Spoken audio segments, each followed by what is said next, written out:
Thank you so much for tuning in to She's All Over the Place with Kiriaki. That's me. All right, here we go. Episode 1. So, I went to South by Southwest this year. I made a lot of great contacts. I got back to New York City and followed up with every single one of them, mostly already. You have to build the momentum. When you do it, you have to act fast. You can't wait. You got to really go for it. Gratefully, my friend David Christopher Lee, he is the creator of the online magazine David's Guide, and American Values reached out to me and asked me if I was going to be attending South by Southwest. Robert F. Kennedy Jr. was going to be speaking at a private event hosted by American Values 2024. I'll have the links in the show notes. So, yes, I was personally invited to meet and greet our near future president. I mean, I really had a Marilyn Monroe moment. Oh, David Asprey was there. So many people were there, and I connected and just learned and listened and was educated. Really, really excited. So yeah, there was an amazing meet and greet. I definitely want to be more involved with the PAC and the campaign. So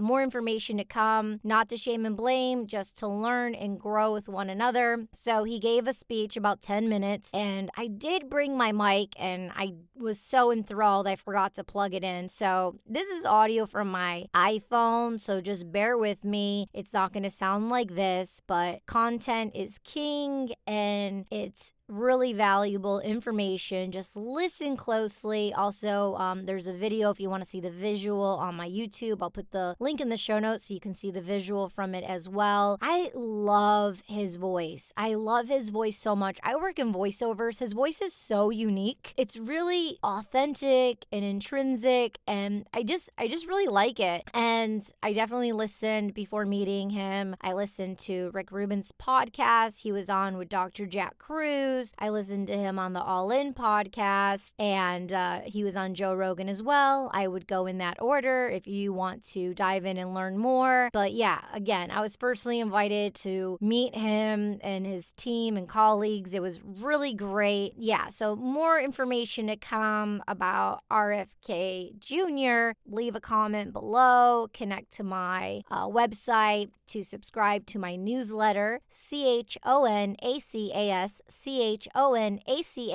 Also in the show notes, there's a documentary on the real RFK Jr. So it's free. Watch it. I met the producer, Jeff Hayes, at the event. He's going to be on the podcast in the season. Also, the director, Ronny Lynch, was there. He's going to come on the show as well. So we have an amazing lineup, and I'm really excited. But yeah, definitely learn more. Click the link below. Watch the documentary. Let me know what you think about it. You can leave comments on the YouTube, and I think you can leave comments on the Apple as well. I know you can't on Spotify, but please give me a 5-star review. That really supports me as an independent creator over here. And listen, because of you, we're in the top 2% out of all known podcasts. So let's go. Okay, here we go. Robert F. Kennedy Jr.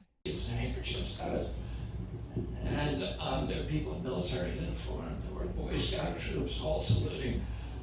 I remember again passing a little league field where all the players, all the coaches, all the umpires, all the audience in the bleachers were standing, the kids with their gloves at their chest.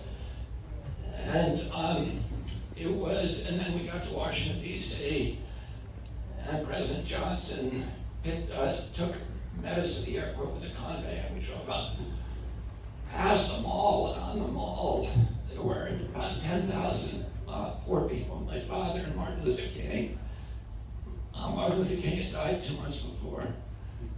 But the last thing they did together was to organize a march of poor people in Washington. They saw the Vietnam War was destroying the poverty programs in this country, and they both agreed the only way to get government to turn to the ideas of poverty, to the issues of poverty, was to bring thousands of poor people and camp them on the mall and keep them there while Congress did something. It was the last thing that they did together. But they were camped on the mall in shanties and plastic shacks and tents. They all came to the sidewalk and they stood with their hats at their chests, with their heads bowed 8 deep.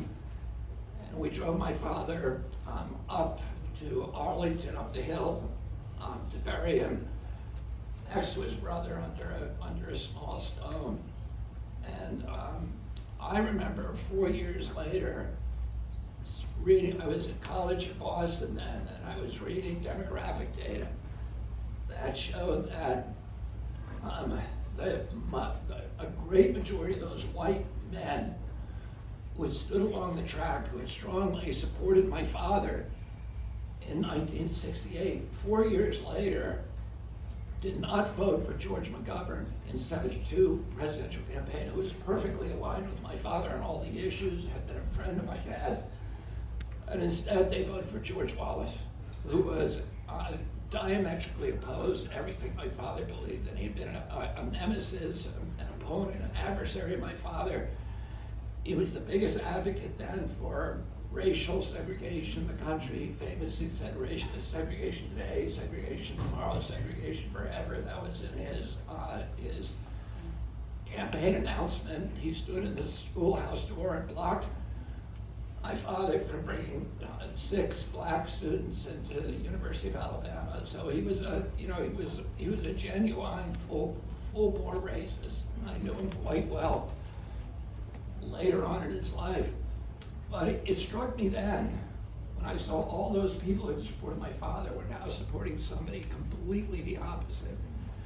And it's occurred to me many times since that every nation, like every individual, has a darker side and a lighter side. And the easiest thing for a political leader to do is to appeal to our darker angels, our greed, our anger, our racism, our bigotry, our xenophobia, and just self-interest, and much more, and fear, and we all have seen that. And the much harder thing to do was the thing my father was trying to do, which was to get each of us to find a hero inside of ourselves and to transcend these issues of self-interest and see themselves as part of a community, part of a noble endeavor, part of a great adventure to make this country an exemplary nation. And he succeeded in doing that. He was able to bring people together and unify them. And that part of American history was easily as divided as it is today. You know, we had 127 cities burned. That's after Martin Luther King died. And the summer before, the same thing. We had the military shooting students to death on college campuses, and we had radical groups like the Weathermen blowing up buildings on college campuses in New York City and elsewhere. So it was really, people don't remember how divisive it was. It was extremely divisive. My father was able to heal that. And that's what he set out to do. On the last day of his life, he won the most urban state in our country, California, and he won the most rural state, South Dakota. And he succeeded in bringing all these people together. And at the beginning of my campaign, I promised that I was not going to feed the rancor and the vitriol, this polarization that is now as divisive as at any time since the American Civil War. And that is really threatening to tear our country to pieces. And that I was going to focus on finding the values that we share in common, other than focusing on these little culture war issues that BlackRock, State Street, Vanguard, the pharmaceutical companies, the military-industrial complex use to keep us at each other's throats so that we don't see what they're doing. It's like they're jangling the keys. They're jangling the keys over here and saying, "Look at this. Well, they robbed the bank over here." Mm-hmm. And we all fall for it. And we're all hating on each other, and we don't do anything about it. And when the king and queen look out over the balustrades of their castles and they see all their subjects fighting each other, they go back to the banquet hall and they pop champagne corks because they know nobody's coming over the wall for them. And what I said at that time is that I'm going to bring people together and stop the vitriol and the hatred and unify Americans and bring them over the wall and take our country back. Yay! Yay!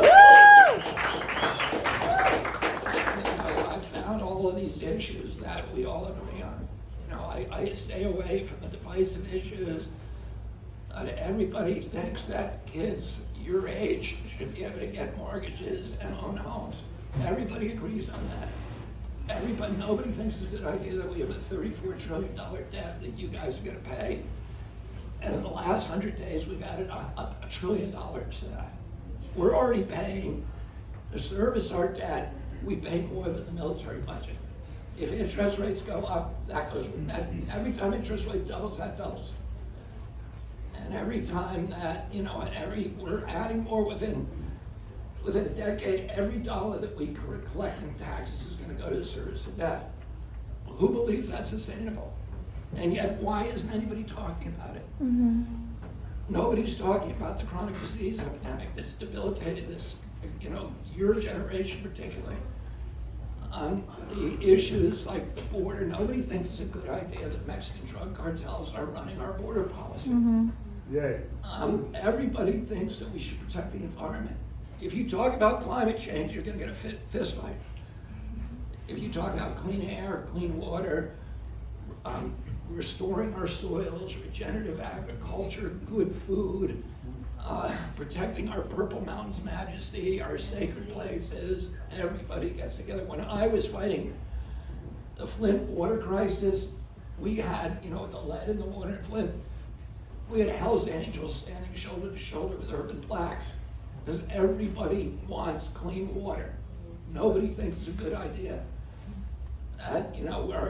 Most of the water supply in this country is contaminated now with pesticides and metals and atrazine and neonicotinoid and glyphosate and all these other poisons. Everybody thinks we should have the best educated children in the world, which we did when I was a kid. We have the best education system on earth. We can have that again, but we need to do charter schools. We need to do school choice. And everybody thinks, theoretically at least, that we ought to have free speech. And so I've been focusing on those things and many, many others, and I found this huge area of agreement. And I'm confident that we're uniting, like Tony said. 70% of Americans don't believe that, that don't want a choice of the two guys who are running. Yep. Yeah. They don't want to vote against somebody. They don't want to pick the lesser of two evils. They want to pick somebody they believe in and somebody they like. And by the way, my favorability ratings are 20 points ahead of anybody else that they tested. Woo! Woo! Yay!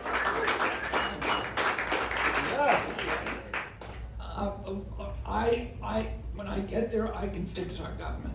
I've spent 40 years suing these agencies. I know how to unravel agency capture, but I can't do it alone. I need an army. I need all of you, and I'm really grateful for you coming out and signing a check and coming here on a Saturday night for a political gathering. I'm sure a lot of you have better things to do, so I'm very, very grateful.